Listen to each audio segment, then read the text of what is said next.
Hey there, my name is Alex. I am the Silver Mont, and in this video I want to talk about Final Fantasy XIV, how I believe the game is on the decline, and what, if anything, can be done or should be done to fix this. Now I don't want to be overly dramatic, say things like, the game's dying, it's dead, 2 billion players left, and that's hyperbole. However, I do believe that 14 is in a decline, a gradual one, but a downward trend all the same, and one that's only going to intensify. And for a quick frame of reference in regards to me and Final Fantasy XIV, I have 5,000 hours played in it. Too much, no doubt.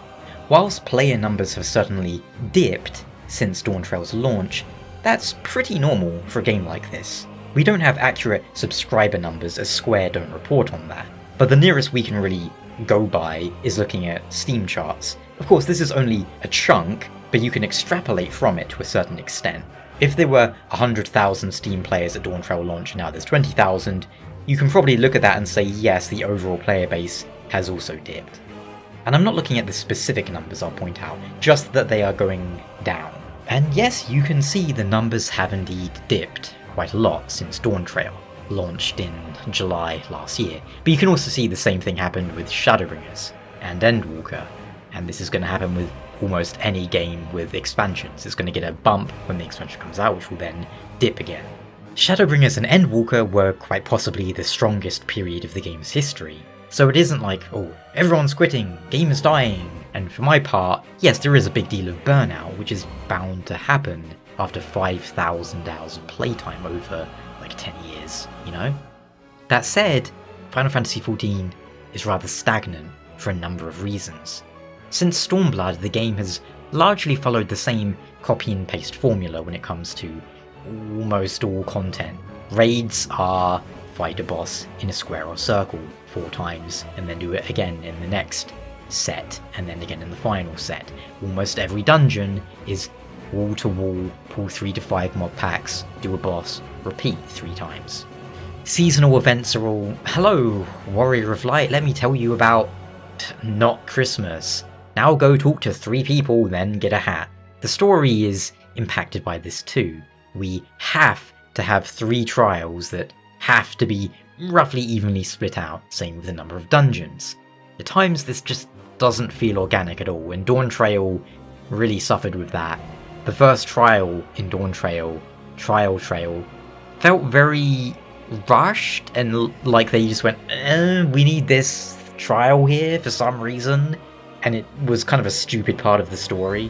The side content has fared a little better perhaps, things like Boza, which had some cool ideas, but once the content was no longer really topical, it often kind of becomes somewhat of a wasteland.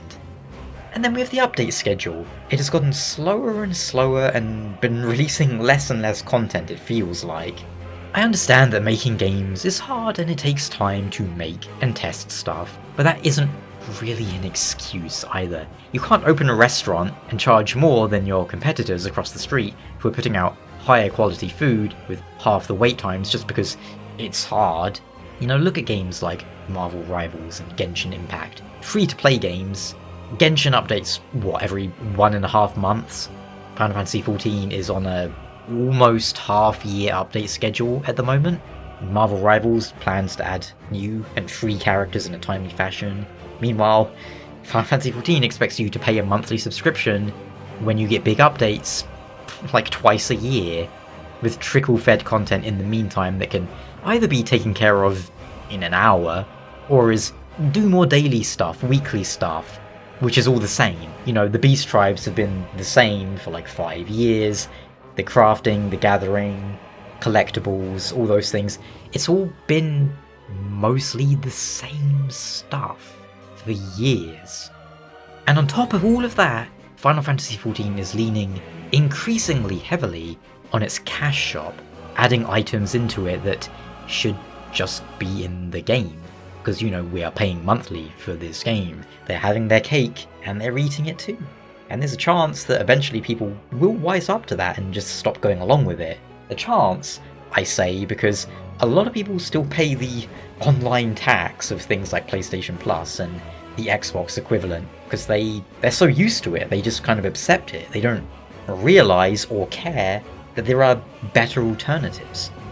All of this, and I haven't even mentioned how shockingly bad a lot of Dawntrail was/is, not talking about gameplay or dungeons, just that story.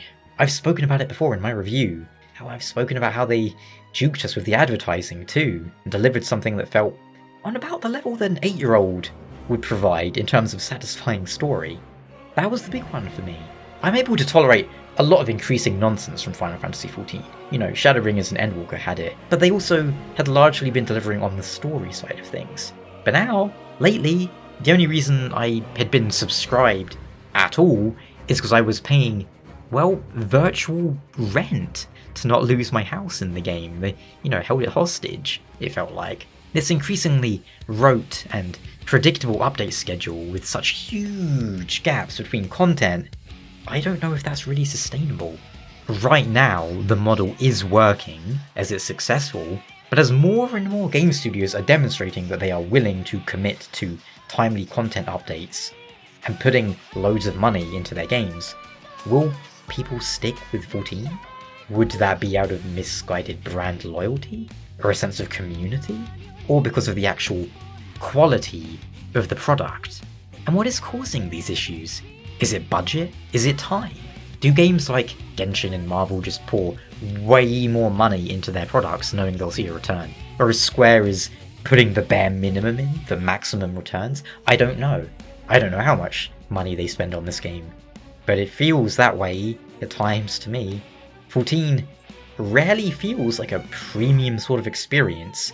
As much as I have enjoyed the game, the PvP's always been trash, the netcode is demented, and you have to get used to it. The game existed for almost 10 years before they had proper anti-aliasing as a solution that didn't physically hurt my eyes.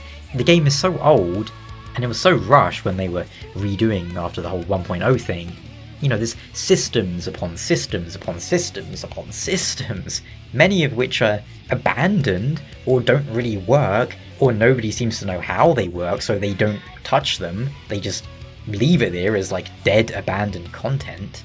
Frankly, the graphical update, whilst nice, didn't solve any of these underlying problems. They just tweaked the rendering a bit, in my opinion. And it looks nice, sure, but they need to start from scratch with some entirely new systems, with a new game, maybe.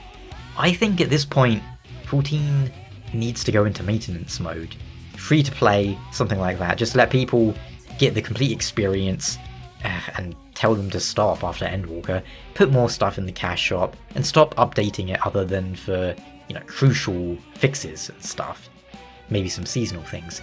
Just start with something new where your foundations can support the product you want. How many times did they say in live letters, we can't do this because of network or data center. There's some reason we can't do this. And it's like, I don't really want to hear an excuse. When I'm paying you every month for something, I don't want to hear, we'd like to do that, but we kind of can't because it's kind of hard. I know other games do it, but it's really hard for us. But also, please keep giving us the same, if not more money than you're giving to these other games. That's not really how business works. Maybe not how it should work, anyway. That's what I think, anyway. I think 14 at this point has run its course, and just stick it into maintenance mode. If you're not able to fix these underlying issues with the engine or whatever it is, then start over. From Square's perspective, it makes sense to keep stringing this along with the bare minimum budget as they seem to be doing, whilst people are willing to pay subscriptions and buy things in the cash shop. It makes sense from a business perspective, but that's the business, and I'm not looking at this from their perspective. I'm more of the opinion that products should be good for the consumer, the people playing the game.